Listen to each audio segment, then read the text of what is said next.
It's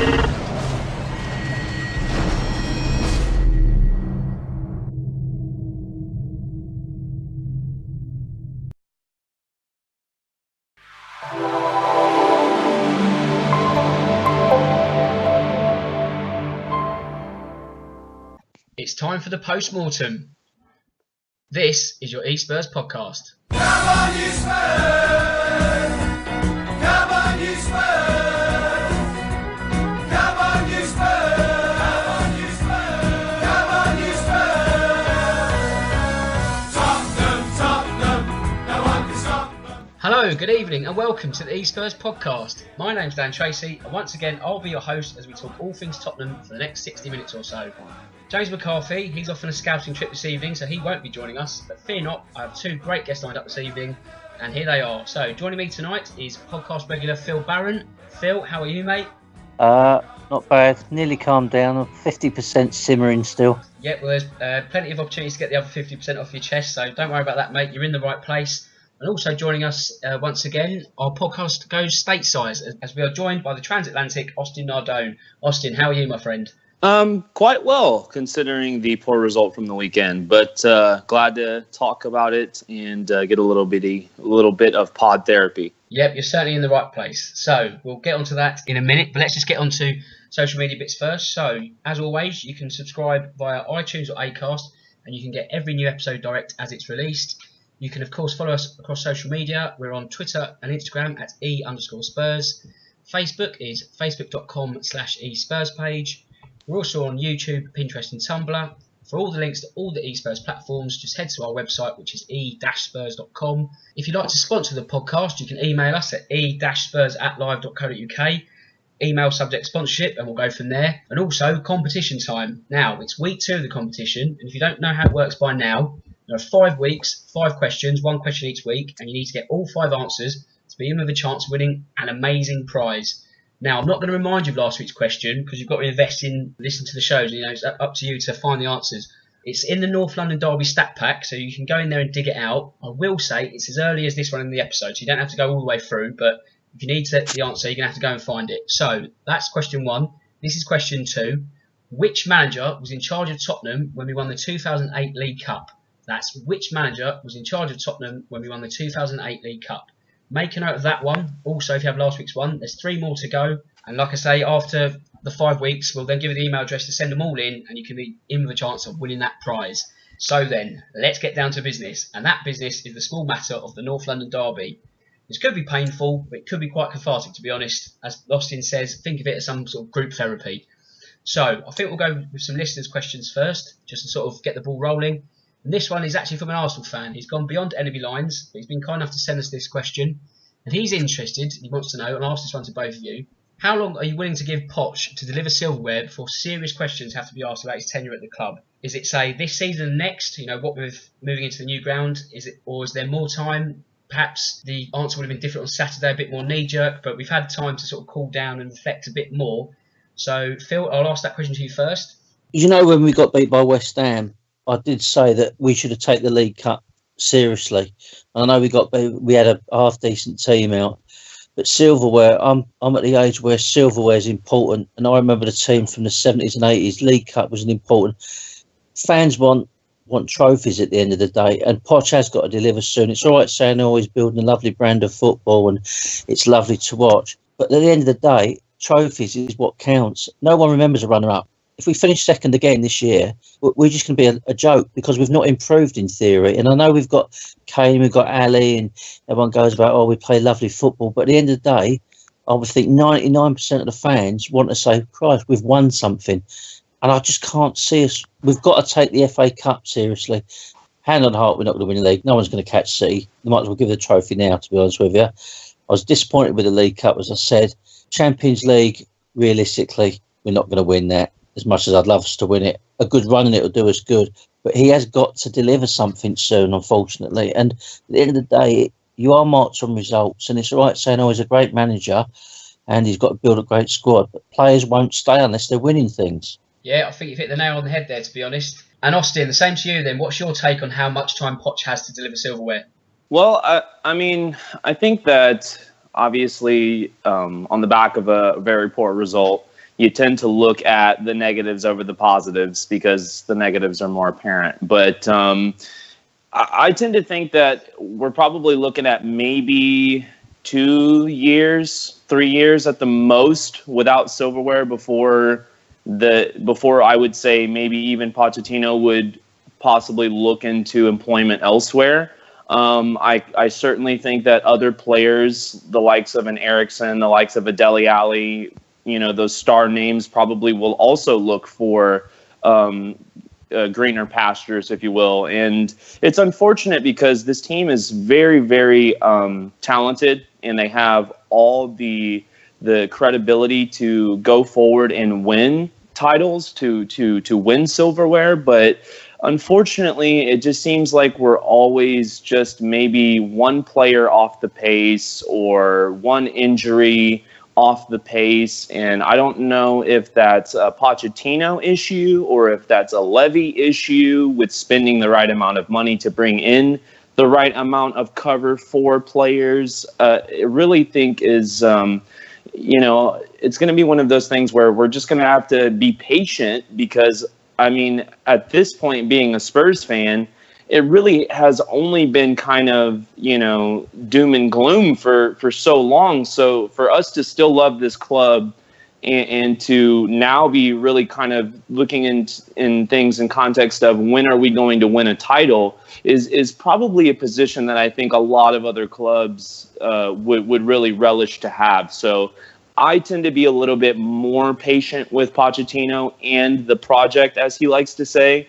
But obviously, at the end of the day, like Phil said, if you're always the runner-up, you're going to be forgotten, and players certainly don't want that to be on their resume. So, I think the clock is ticking, but we'd like to see success sooner than later. Yeah, I think Poch has time. I don't think it's certainly, make or break this season, but I think it's more the players, isn't it, where I know me and James have touched on this many a times. It's not what a player wants, do they? They want trophies, they want accolades, and that's I think more the concern. Like I say, I think Poch has certainly got time. I don't think we have to worry just yet. But then again, if the club don't match his ambitions, that's another thing to worry about. Plenty of questions, so I'm going to have to roll through them because there's a whole host today.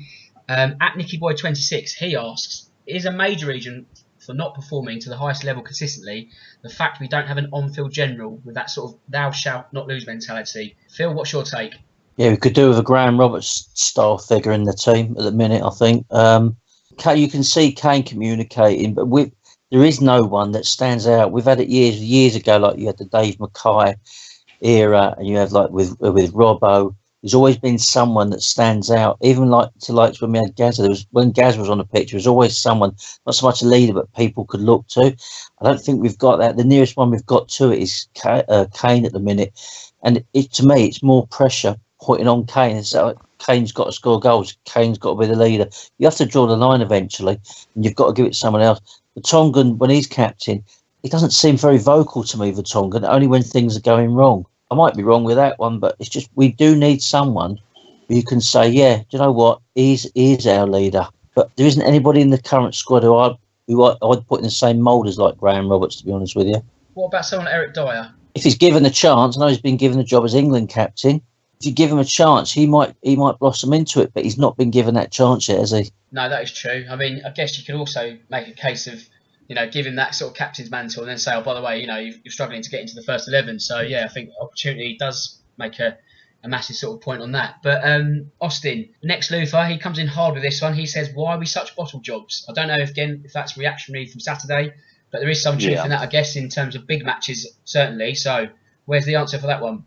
I think the term bottle jobs is kind of obviously something that gets thrown around quite often with Tottenham, which is very frustrating because you feel like quite often enough, I think you might agree, to bottle something means that you actually were like in the lead or had the title, in firm grip, and then we let it slip out of our grip or something along those lines. I think if anything, we are a bit overachieving, and then when we reach that like pinnacle of our overachievement, we tend to kind of, as maybe people would say, bottle it. But I don't tend to think that we're by any means bottle jobs or I mean, obviously being a Spurs fan, you deal with a lot of these kind of tough results. But at the same time, we beat Real Madrid 3-1 at Wembley just a few weeks ago. So I feel very, very proud to be a Spurs man, and I will never look at this club as a bottle job or as a group of individuals that are in it for only themselves. I look at this collective group, and I feel very proud to say that we have one of the best teams in Europe and one of the youngest teams in Europe as well. I tend to think that over the years, Tottenham has been recognized as bottle jobs, maybe because of our underachieving or because of the woulda, coulda, shoulda that maybe happened in the last few seasons. But to be honest, we're punching way above our weight in terms of how much money we spend compared to the other top clubs, and also the level of youth in this club. And I think that we've kind of had a little bit of bad luck in certain fixtures over the years, but again, I think that more than anything, it's just a bit of, I guess, the old Tottenham clashing with the new Tottenham, which is why you see that phrase being thrown around. But I'm not a fan of the phrase, and I certainly disagree with that. I don't think that we're bottle jobs by any means necessary. I just think that we're on the cusp of something great here, and sometimes you're going to have setbacks. Yeah, I guess when it comes to raise expectations, isn't it? That's always the price you pay. I think bottle jobs is probably the wrong terminology, as you've said, Austin, but there might be a hint of truth in the fact that we're not getting over the line when it matters. Phil, at Deadly Alley, he asks, who did we really miss the most on Saturday? 11 players on a pitch that wanted to play. Yeah, that's a fair enough answer. Yeah, I don't think you can necessarily put it down to one person, but I'll also ask them at OKL 1970. He asked what contributed to the flatness of our 11 players. We looked like we just didn't turn up. It looked to me, within the first 15 minutes, Arsenal were well up for it, right? I could see it. I imagine everyone in the country could see it, was watching it. Our players didn't look like we even realised it. I think we'd gone there with thinking this is going to be a pushover, and it was Arsenal's like a cup final to Arsenal. A fair play to them, as much as I hate to say it. They played well. They knocked the ball around, and every time they come forward, they looked like they were going to score at one point. But to not turn up to a North London derby, to me, that's criminal. Honestly, that's why I was so annoyed. We looked so lacklustre. You would have thought we had a game 2 days before the way we were running around the pitch. And the other thing, I don't think Kane was fit, and I think he risked Kane. That's why he was strapped up. I think he's risked Kane because he couldn't do without him. And that's why it took 75 minutes. The game was lost, and he knew that. That's why he put the run tee on and Son, etc. But it was disappointing that we just never showed. The only shining light, and I've got to say, I think he's a fantastic guy, Sanchez. Honestly, he played so well. Yeah, he was immense. Absolute quality all through that game. That free kick was never a free kick. Hangs his head in shame. He needs to get Specsavers, I tell you. Well, I was going to ask, what positives can you take? I think you're right in that Sanchez is probably the only one out of the 11 plays. But Austin, any positives that you can take from Saturday? At least it's out. The fixture is out of the way. I mean, that's the fixture I least look forward to pretty much every single season is Arsenal away, because obviously away games in the Premier League are very difficult to get a result, but especially against that lot, because that Twitter is just going to be, just going to be a mess, and especially if we don't get a result. So it sucks to lose any fixture, especially whenever you're vying for a title, but to lose to that lot is especially frustrating. And frankly, watching the game, I felt sick to my stomach, especially when I saw that we just weren't really up for it. But that obviously is kind of going away from the positives conversation. I would say positives for me, and I'm really digging with two hands here, would probably be Sanchez's performance. I thought he was fantastic. I think that as a young man and as a player who had a lot of pressure on his shoulders, especially with Alderweireld being out of the lineup, I think he performed phenomenally.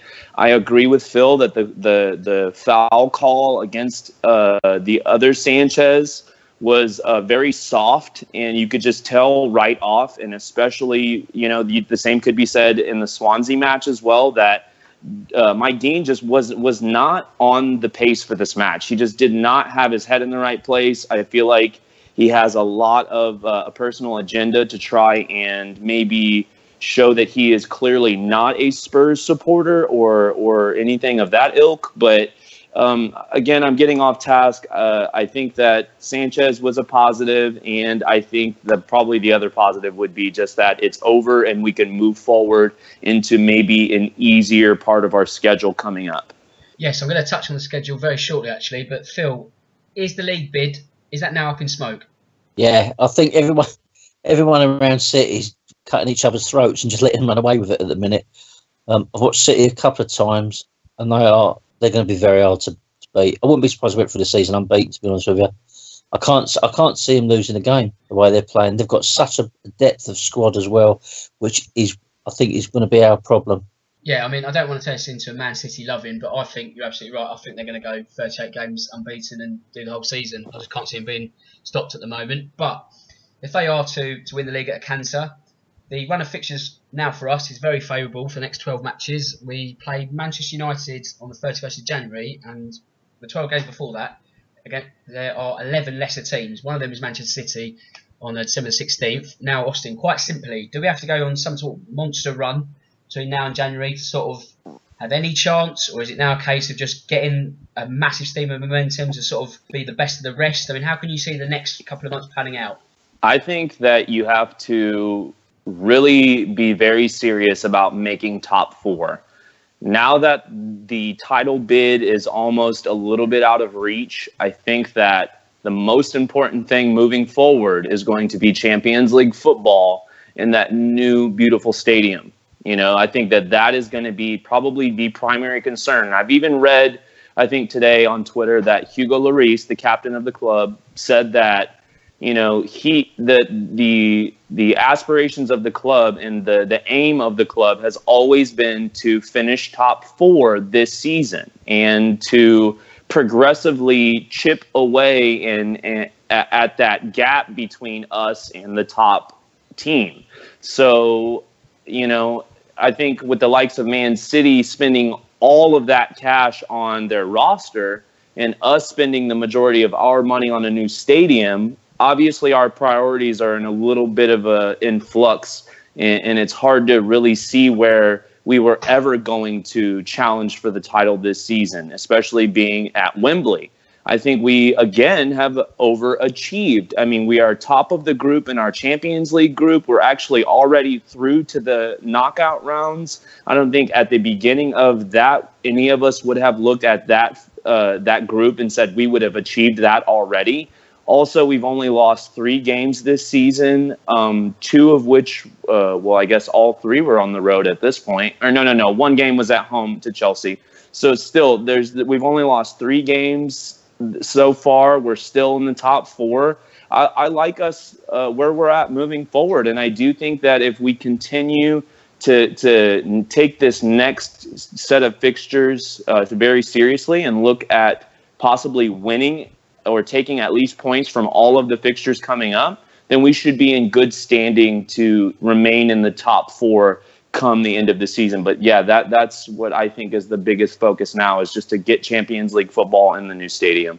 I think it's certainly glass half full, but you know, when you say we've only lost 3 games, the teams we've lost to, Chelsea, Man United and Arsenal, they could be, you know, quite season defining. So that is something to sort of take into account. But ultimately, Phil, we're asking the same questions as we did after Manchester United. What is it about these big away matches that we keep getting wrong? I think it's our tactics as such. It's like, I think I've said it before, we show these teams too much respect. When we play the lower, like the crappier teams, for want of a better word, we go for it. But when we play against a top 6 team, we kind of freeze and think, well, they're a good team, we can't do that. There's no reason why we can't do it. Look, the only time we've done it is when we played Liverpool. And look how we beat them. We absolutely smashed them that first half. And we don't do it against team. We don't do it against Chelsea. We don't do it against Arsenal. We don't do it against Man United. And it just does my tree in why we do it. Okay, so that's the sort of wider questions about the club. We're just going to have a short commercial break, and then we're going to sort of focus more on Saturday and maybe the fixtures after that as well, because don't forget we've got Dortmund and West Brom in the next few days. So we're just going to have a quick break and we'll be back very, very shortly. Okay then, welcome back. Let's not muck about. I hope you've done your stretches, taken your Lucozade, because we're going to get straight into the second half. So Austin, you touched on Mike Dean earlier, and the main talking point will be the fact that he's not on the Spurs payroll anymore after his questionable decisions. Now, the foul was questionable. There was a hint of offside with the goal, maybe a major hint of offside. But ultimately, does the goal boil down to a lack of focus from Tottenham? They've still got to deal with the free kick, regardless if it's correct or not. I think that's a good shout. Obviously, the game kind of seemed to get a bit of away from us, especially after that first goal. It looked like our heads dropped a bit, which in turn led to what seemed to be a very easy second goal, where Sanchez kind of just waltzed the ball into the top of the net. So, and that's no discredit to Arsenal or to Sanchez. I think he actually had a very good game, and I thought most of their players played quite well. I think that the biggest issue here maybe shouldn't be looking at Mike Dean's decisions. Obviously, you look at those, and of course the coaching staff. I believe Pochettino's right-hand man was even having choice words for Mike Dean when they were going down the tunnel for halftime. So obviously there were things that were frustrating us more so than our players not necessarily showing up for this for this fixture. But I didn't think that the foul that was called on the Sanchez v. Sanchez foul on the edge of the box was anywhere near a foul. I thought it was a fair challenge. I believe Mike Dean was even kind of wording to some of the players. I mean, I'm not a professional lip reader by any means necessary, but kind of watching that kind of body language between him and the players after the foul, it didn't really seem like he had much authority on it, almost as if he was calling it based on a gut feeling or maybe an intuition. I don't know, but I really didn't see much of a foul in it. And then, like you said, they kind of switch off a little bit on the free kick, and you see obviously the player is offside very clearly, and it's really not a good goal by what I forget what the player's name is, the guy who just comes back from injury, of course, the guy who bites us. But it was frustrating, obviously, to get a very weak call, then to kind of shut off mentally. And then the ball goes just looping into the corner. Very, very frustrating. But I think more than anything, I think that's football. You're going to see those kinds of 50-50 kind of plays go against you, and sometimes they go for you.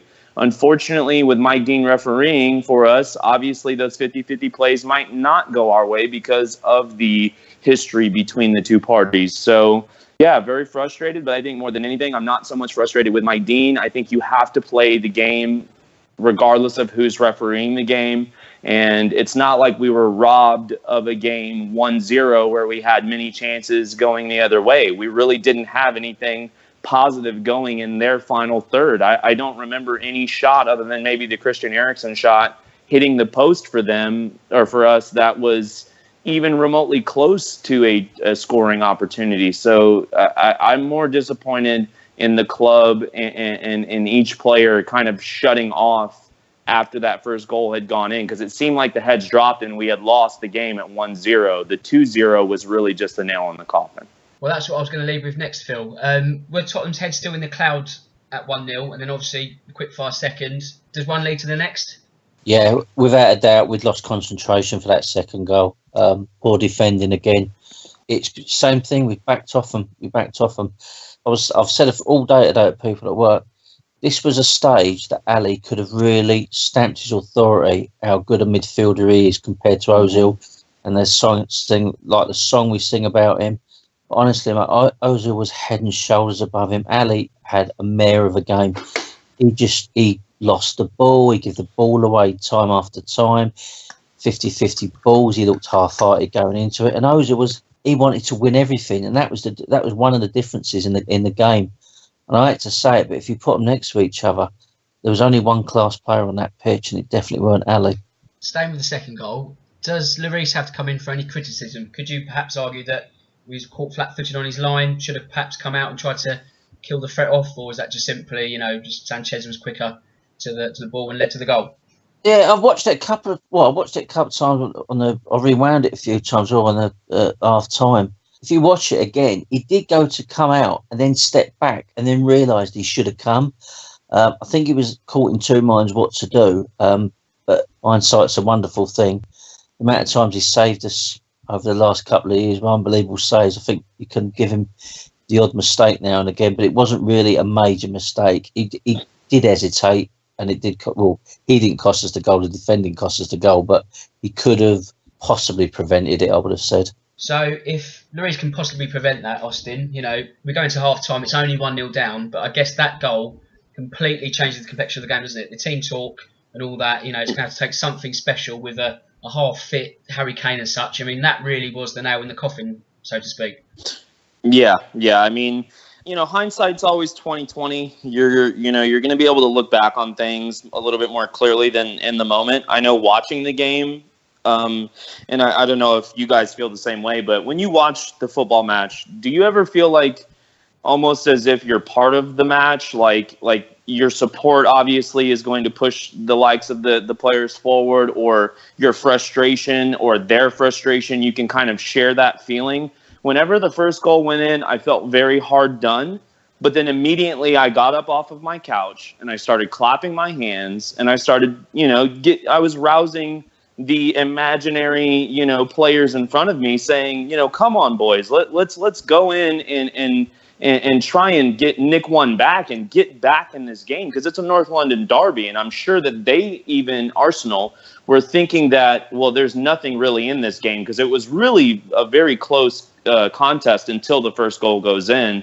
But I think that once that first goal went in, you just saw the heads drop, and then, of course, the second goal goes in, and at that point, I was furious. I'm sure most of those players were furious at themselves. And then at that point, they're trying to overcome the frustration of those issues, and they're also trying to overcome the obviously the 2-0 deficit. So it just seemed like it was a task too tall for us on the day. I think it was one of the worst performances that I've seen from the Spurs side in a very long time.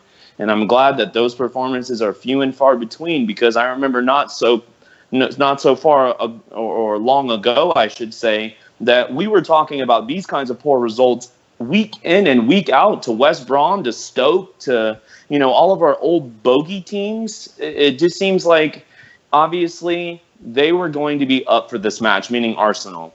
And we just we're off the pace, even a half a step. And if you are in a North London derby, then more than likely you're going to lose the game. So the good news is we get to play them again. It's going to be at home. More than likely, hopefully we will be in better contention, especially in terms of injuries for the next fixture. And I look forward to the rematch, man. I don't ever talk any trash the first game in the North London derby, because I know that there's a return leg. So I always leave my trash talking to the end of the season whenever we've played them twice. So I hope the Arsenal fans are having a good time and reveling in their win, because we have another opportunity to come back and beat them again. And that's what I'll say about the match. Phil, why couldn't Tottenham deal with Arsenal's front three on Saturday? I mean, was it a case of Arsenal raising their game? Or, is it just the fact that Tottenham's defence didn't really turn up? Because I don't think Vertonghen had a good game. He sort of regressed to the kind of performances we'll say 3-4 years ago. I mean, where do you pin that? Good Arsenal, bad Tottenham? I think it was a mixture of both, to be honest, sir, which come together is a catastrophe. Yeah, well, that's right, yeah. Is us to play bad and them to play well, and they did play well.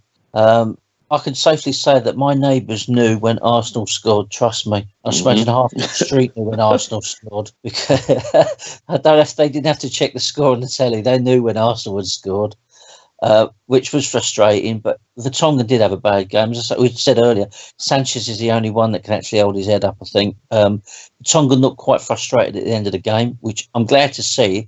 There's a bit of passion in him. Davies looked pretty distraught, really, as well. He was quite upset. A lot of the players walked off with their heads down, which is good in one way, but they've got to pick themselves up for tomorrow. But yeah, we caught Arsenal on a good day. Why do they have good days against us? Why can't they have crap days like they do against everybody else, like City and that?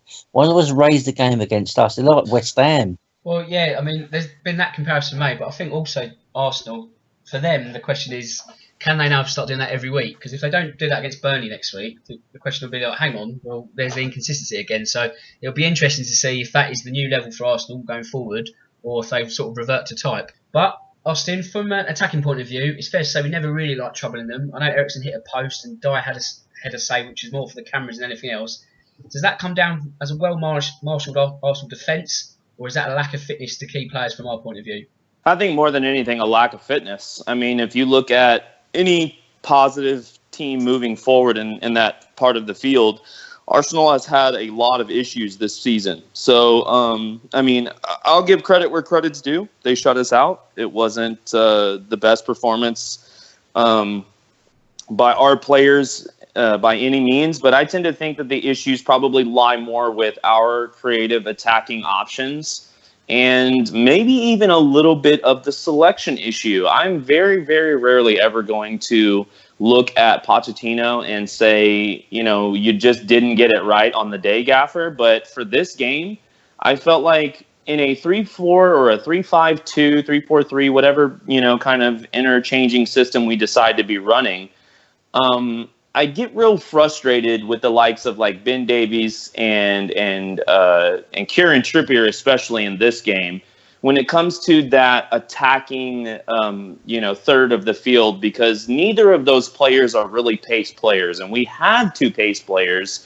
in REA and Danny Rose, which I'm sure we'll talk a lot more about later in the show. But those two guys, for me, I think would have maybe tipped the scales in our direction in terms of pace and creativity on those wings, because we really were kind of bereft of those chances, and it just didn't seem like we really had anything going forward. So I tend to think that it was more our issue with the attacking options than it was so much Arsenal's good defense. And I tend to think that we'll see Arsenal continue to ship goals throughout the year because they just don't seem really to be up for any match other than, of course, the North London derby. I think in terms of Kieran Trippier, I don't think he was necessarily helped by Sissoko. Now, Sissoko has split opinion again at the weekend because some are saying he's had a good game, some saying not so much. But Sissoko's touch and sort of the way he gets his ball out of his feet is just not quick enough. And in doing that, it doesn't allow Trippier to then sort of bomb on down the wing. So I think, unfortunately, we sort of lost the whole right-hand side. So I don't think it was necessarily Trippier playing badly. I just don't think he was sort of given the tools by his teammates to get the best out of him. But let's talk Danny Rose now, Phil. So obviously not in the squad on Saturday, will be in the squad tomorrow. Now, just the news breaking just before the game, does that unsettle Tottenham in any way? Does it have any detrimental effect to the team? Should he have played? What's your sort of take on all things Rose? No, I don't know if he was at the Palace game or not, but Rose isn't match fit. I'm convinced of it. I don't think it would have been a good move playing Rose. He has got the pace when he's 100% match fit. He wasn't match fit. So I think playing Davis was the right call. Going back to Trippier and Sissoko, I think I tweeted, Sissoko's got the first touch of an elephant with an orthopaedic shoe. He's absolutely dreadful. Honestly, mate, I've never seen a player with a worse first touch for Spurs for a long time. He makes some fantastic runs, but then he passes it sideways or falls over. He's unbelievable to watch. It's like watching a clown. Yeah, it certainly provides entertainment, but not necessarily the kind of entertaining football that we want to see. I guess in terms of midfield, Phil, could you have made a case for Harry Winks to start over Dembele? Because I know they've both had the injury worries as of late, and it's almost that Dembele was the more fit out of the two, but we sort of only really got better in midfield once Winks came on. Again, hindsight is wonderful, but would you have gone with the Belgian or would you have gone with the young Englishman? No, I think he done right playing Dembele. The only thing I would have done, I would have brought Winks on earlier. I think when he did come on, he did really do well, Winks. He played really, really well. He knocked the ball around and he looked like he could create something, but we never had enough time. By then, the game was lost, unfortunately. But it's good to see Dembele back. And the more match time he can get, the better it is for us long term. Obviously, with the Champions League, I'd play him in the Champions League, Dembele. Believe it or not, I'd probably rest Kane. I'd rather him fit for West Brom than Dortmund because we can afford to lose to Dortmund. I don't think we will because we've got the last home game. We can win. We're still going to win the group. So I wouldn't risk Kane at me because he's not 100%. I wouldn't put Llorente up front either. I'd put Son up front because I can't be doing with Llorente either. Well, you've just answered one of the questions because I was going to answer that one in a bit about whether Kane starts on Tuesday night. But I think you're absolutely right. It's not a must-win. It's not make or break. And with so many games coming up. Not only is there West Brom coming this weekend, there's also Leicester in the league, 8 days away, 9 days away, what have you. So the games are coming thick and fast, and another league game on top. So yeah, absolutely. I mean, I think you've got to start putting these players in cotton wool, and I think take the sort of opportunity to not start Kane on Tuesday, and we've still got Apo on the bank to get over the line and top the group. So yeah, that makes perfect sense to me. Probably the last question in terms of Saturday, Austin, I'll ask you. Again, hindsight is wonderful, but let's say Dembele, Kane, Ali, Lloris. Could you make a sort of case perhaps that they weren't all fully fit? How about playing none of them? Or if Poch does that, does he get absolutely slaughtered? Is he almost in a sort of no-win situation where he's got to roll the dice and play these star players, because if he doesn't, then he's really up against it? Yeah. I mean, I think you're 100% accurate with that. I think that you cannot not play your top players, because then you're going to get absolute pelters if you do have a bad result. But look at us now. I mean, we played all of our star players, who some of them looked off the pace, and I think Harry Kane in particular, who was pretty much marked out of the game. I think that they isolated him very, very well. And, Dele just looked off the pace. I think Lloris actually had a pretty good game. Winks obviously came in later. Maybe that was due to a fitness issue. But I think that it just looked also kind of, like a safe play from Tottenham. It looked like Pochettino was trying to play both sides of the coin, where he could play all of his star players, even though they weren't fit. And then, so then that way he doesn't get slaughtered by, our fan base, basically, for not playing those players. But then, he also played the likes of a Sissoko, which I was kind of questioning from the beginning. I thought Winks probably should have played from the jump. I've never really understood players who aren't fit, who play the later in the half when you're already down 2 goals. You know what I mean? Like, why wouldn't you play maybe Winks especially when he looked good coming on? Play him at the beginning of the game, and then bring in the likes of a Nabele or a Sissoko later in the game, so they can run at tired legs. I don't really think that was a very good option. I just think that this game overall, Pochettino kind of got things a little wrong. He's kind of limited in terms of what he can select. So, I mean, I tend to think that no matter which way he tried to play this, he was probably going to be in a sticky situation. And unfortunately, the result didn't go our way. We played our best players, but to be honest, our players didn't play their best. So we just have to move forward, man. All of us got to keep our head up, because we have a game literally tomorrow against Dortmund, and I don't want to see us take another embarrassing, defeat. So let's go ahead and let's all move forward. I'm sure the players are doing the same. Yeah, I mean, ultimately, when you look at the list of possible injuries going into Saturday's game, it was almost like the walking wounded. There were so many niggles, doubts, maybes, that trying to build a best 11 was always going to be a tough act to sort of follow on. And obviously, that coupled with maybe the wrong decisions in terms of personnel, a team that didn't really turn up. It was just the perfect storm in bad weather as well. It just wasn't our day. But you're right, moving forward, and that's exactly what we'll do. Dortmund tomorrow night. We've already qualified for the round of 16. It's now about getting top spot. So Phil, you've already touched on the fact that you wouldn't start Kane, you'd go with Son. What other personnel changes would you go for? How strong do you go against Dortmund? I'll be happy with a draw against Dortmund. The good thing about Dortmund is at the minute they're having a terrible run. They are the worst run they've had for years. They lost on Friday night, didn't they, to Stuttgart? They lost 2-1. You've got to take into account Aubameyang. He's been dropped for disciplinary reasons. So there is some turmoil there. And obviously we've beaten them once. So is there anything to fear? There's nothing to fear, but I'd take a draw tomorrow, and I would give the younger players a run out, definitely, and rest the key players, because at the end of the day, as I said, we want 3 points against West Brom, even just to get the lads' heads back on track, really, and to keep us up there, because it's really tight, that top part of the table, and you've only got to lose 2 games, and you're starting to struggle, and I don't want us to start struggling already this time of year.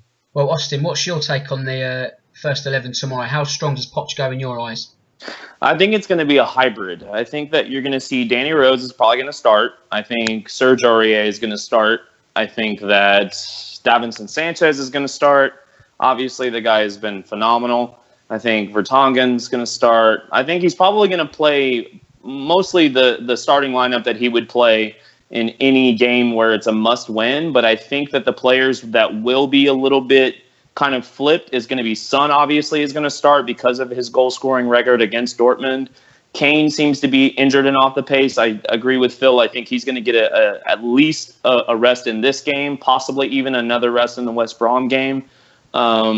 Obviously, going to be seeing the likes of maybe a Llorente, because I think Llorente and Son can work quite well together, especially like in the game, like later in the game, where he had an opportunity against Arsenal.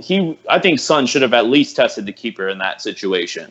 And in the West Ham game, you also saw them link up quite well for the League Cup. So I tend to think that you'll probably see those two guys in the attacking options. I think Christian Eriksen will also probably be in the fold. I think Dele Alli, more than anything, needs to really step up here and at least, if not get a goal, get an assist, be a part of the team, really step up and show that star power. Because I think, like Phil was saying earlier, that situation was one opportunity against Arsenal in the North London derby to really step up and put a stamp on him being a world-class midfielder. Well, that's strike one. He swung and missed in that opportunity. He really looked off the pace. I don't know if it was because he was literally injured or if it was just because he was not in the game. And in this case, I tend to think he is probably the biggest focal point moving forward. I mean, in his first Champions League game of the current run, he has 2 goals in the one game that he played against Real Madrid, arguably one of the best clubs in Europe. So you tend to think that Dele is going to feature in this match, and I look to him to be the big producer moving forward in at least these next 2 fixtures that we have left against Dortmund and Applewell.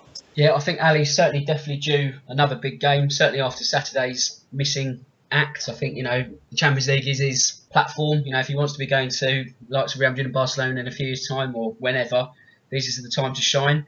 But I think also, really, it's a free hit tomorrow night. I think the fact that we're top of the group, 3 points clear, 2 matches to go, head-to-head means that we can't lose in sort of goal difference with Real Madrid. We know we can only get overdone with points. So we've afforded ourselves a situation. Why not take it? Why not sort of rest players where we can? There's the sort of danger that, it's not that Poch is going to want to go and throw the game. I know the last time we went to Dortmund in the Europa League, the circumstances were different because we were on multiple fronts and there was a bit of a backlash because I think people were saying, well, we should have gone for the Europa League, but back then it didn't have the carrot of also getting into the Champions League next season. So there was, different circumstances behind that. But I think tomorrow, don't be too surprised if it's not, an all singing, all dancing Tottenham 11 that we have grown to love over the sort of last few months or so. But Phil, is there also a danger if we, God forbid, don't win? Does Twitter and all that get a bit toxic because Poch doesn't put out a strong team? Is it a sort of damned if he does, damned if he doesn't? Yeah, you can't please everybody at the end of the day. No, that is true. You are going to get idiots that have no idea about football as well, which, fortunately, Twitter seems to be full of them sometimes. But, yeah, as I said, a draw, I'd take a draw all day. And I imagine most people listening who know about football probably agree with what we're saying tonight. But you are going to get a few that say, no, we've got to win every game. In the ideal world, you win every game. You go through the season unbeaten, you win every trophy. But then you have to wake up. And it's not going to happen. So unfortunately, unless you're Manchester City, that is. But I know what you mean. Yeah. So I live up this way. Can you imagine what it's like? I'm surrounded by them. It's not good. No, but it's not. But if we move on to Saturday, we'll sort of preview both games now. And there's no question that Tottenham need to win on Saturday, especially after the events of the weekend just gone. But they play host to a managerless West Brom, who will be led by Gary Megson. Now, I'm not sure if that's better than Pulis or not, to be honest. I think it's sort of 2 sides of a bad coin. Phil, do we need to worry about the new manager bounce in inverted commas? No, not at all. He was Pulis' right-hand man, wasn't he? So he's as clueless as him, to be honest with you. I think they're a poor team, West Brom. I think they've been one of them teams that have been poor for a couple of years, but they've got away with it with a good run mid-season. And I think their luck's run out, and I think their heads are down at the minute. Probably a good time to play them. And I know this all bounced back with them, got a manager, but it's a good. I think the team itself is not in tune, shall we say? It's a good time to play them. I'd love to put 4 or 5 behind them, but just because it's at Wembley, and we seem to struggle to score goals at Wembley in the league. We're like Palace 1-0, Burnley 1 goal, etc. So it'd be nice to play a team and put 3, 4, 5 past them. and also that will get the fans back in favour again with the lads. Austin, West Brom, they conceded 18 goals in their run of 10 games without a win. So that's an average of 1.8 goals a game against. But when we played Palace, we only won 1-0. Can you see it being more of that frustrating afternoon where it's going to be another team that will perhaps offer Tottenham possession and we perhaps won't know what to do with it? Because it seems that when we have less of the ball at Wembley, we play better. So is it going to be more of the same or a team sort of due a hammering that Phil hopes for? I think that we owe a team a hammering, especially after the result from this last weekend. And we're going to see obviously tomorrow, what the result is going to be on the road in Germany. But I tend to think that we should come out flying against that team, especially because they are just getting rid of Tony Pulis, which I thought for years Tony Pulis was the ideal manager for a frustrating kind of mid-table club like a West Brom. I mean, if anything, I saw Gary Lineker posted a tweet about, if there was any manager that West Brom needed to possibly save West Brom from a relegation battle would be, in fact, Tony Pulis, and they just let him go. So, I tend to think that because of them getting a new manager, typically, like you were just saying to Phil, is do you think that there will be a new manager bounce, where they get a new manager and then the club just raises their level because they want to impress the new gaffer and so on and so forth? I don't see that happening here. I do see us coming in and winning comfortably. I think that especially if Kane does find fitness for this match, I'd like to see him get 2, maybe 3, just to really put a stamp on, hey, just because last weekend happened doesn't mean you can forget about us. We're still going to be taking big results, and we're still going to be putting teams away that are below the top 6. Obviously, you'd like to see us get more fixture results against those clubs that have always kind of been our bugaboos, but I think that we will probably beat West Brom handily. I mean, when you talk about Pulis, and everyone says he's the 40-point man, isn't he? Which it has been over the last few years. But personally, I just think he's lost the team there. I think in this day and age where managers are getting sacked after 4 matches without a win, you go 10 games without a win, and I just think it's too much. Also, add to the fact that last season, I think it's 2 wins since March or April, something stupid like that, which is not enough in the Premier League. And I just think there's also a question to be sort of made of whether you just want to keep staying up, which is fine because the Premier League is the be-all and end-all, but surely West Brom fans must be thinking enough is enough because the product that's being served at the Hawthorns is just shocking, really, isn't it? So that leads me to predictions. Enough West Brom chat. I think that's the most West Brom chat they'll ever get on this podcast. But Phil, how do you reckon that... let's do predictions for Tuesday first. Dortmund. Yeah. So how do you reckon Dortmund will pan out, Phil? 1-1. 1-1 in Germany. And you, Austin? I'm going to say a cheeky 2-1. I think we start out fast and we get 2 goals because they're obviously struggling. And then they nick 1, and then it's a squeaky bum 2-1. Okay, I'll go for... Do you know what? I think we might lose on Tuesday. Not the end of the world, but I just think, like I say, just because it's not priority and not a first strength team and all that, I'll go for a 1-0 defeat. But not doom and gloom. That's just... It is what it is. So, moving on to Saturday's predictions. Phil, West Brom, what's your take on that? 4-0. 4-0. He's going big. 4-0. Bloody hell. And then Austin... No half measures here, mate. All right. Austin, what about you? I'm going to say 4-1. I feel like Chadley is going to get a goal against us, but I think it's going to be irrelevant. I do see us going up big 4-1 against West Brom. Okay, and to be honest, I'm going to be slightly tempered that mood. I'm going to go for a 1-0 win because I just think it's going to be another sort of gritty team that just doesn't want to actually play football when we might struggle to break them down, etc., etc. Like a template of the Palace game. So a win, but not something as big as you guys. So that's it for this show. I think we can all sort of relax and just put the demons of Saturday behind us. How's that therapy for you, Phil? I only need another 3 more hours of counselling, and I'll be fine. Another 3 more. Okay. Well, the next session is Tuesday night, so you can sit in front of your TV and hopefully that one's a bit better.